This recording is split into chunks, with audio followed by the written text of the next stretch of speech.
I won't go into all the introductory stuff, but under the short term, we are already monitoring for damage and collecting trash. We're on, we kind of have to oversee that. We've been clearing brush, a lot of what we did yesterday. I have been trying to line up someone to come and assess the ecological state of the site, particularly a botanist, to look at the plant life and advise us on, any like the trees that are diseased and so forth. Also looking at the erosion to mitigate that. But I wasn't able to track anybody down for this time, so we'll shoot for February, hopefully. We are now meeting regularly. We are continuing our effort to promote public awareness through our brochures, press releases, and so forth. We're hoping to increase membership, and some of these objectives are going to be handled by the committees that we're forming. So, and then we're applying for the tax system status. And then we have ongoing fundraising efforts. I understand the Riverfest has been canceled for next spring. I was hoping we'd have a booth. I didn't know that. There.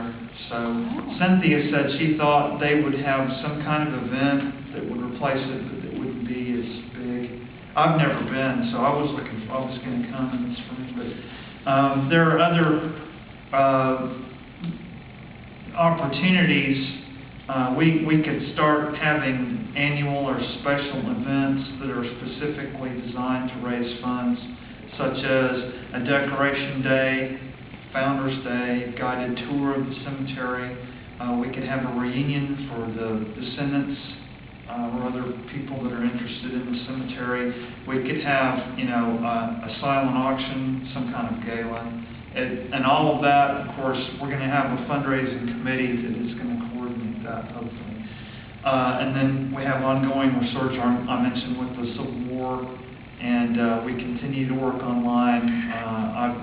Periodically make postings looking for information on, families that we know are connected. And for the Clapp Factory Chronicle, right now I'm working on a series about the residents of Clapp Factory, starting with the 1840 census and going through. I'm going to do all the censuses and all the other sources we have that indicate who lived there. And then once we have those lists, we can work more on discovering more about those families. And that will be, I'm going to serialize that through several issues, starting with the current one for fall of 2006. I'm not done with it. And I'm planning to do, for the featured family, the Bird and Wiggins related families. So I may need to compare that. I hope you got some research to go with that. Well, I may have to, we may have to You've been working on that for a while now. We may have to come up with something. Oh, we're creative. Are you Wiggins also? Mm-hmm. We talked about this before, Kenneth. And we might be able to throw in something about Thigpen too. If we can, Don't count on it. Well, that's we'll not real stable. We'll discuss. We'll see what we can figure out. Are there Wiggins out there? Yes, ma'am. Yeah, they're in that murder at Clapp's Factory. They were part of that story. Mm-hmm. Lizzie and Ann Wiggins and John Green. With the Wiggins. Huh? I grew up with the Wiggins, lived out in the neighborhood that I did, and my John grew up with some Wiggins that attended First Baptist Church, 4 daughters.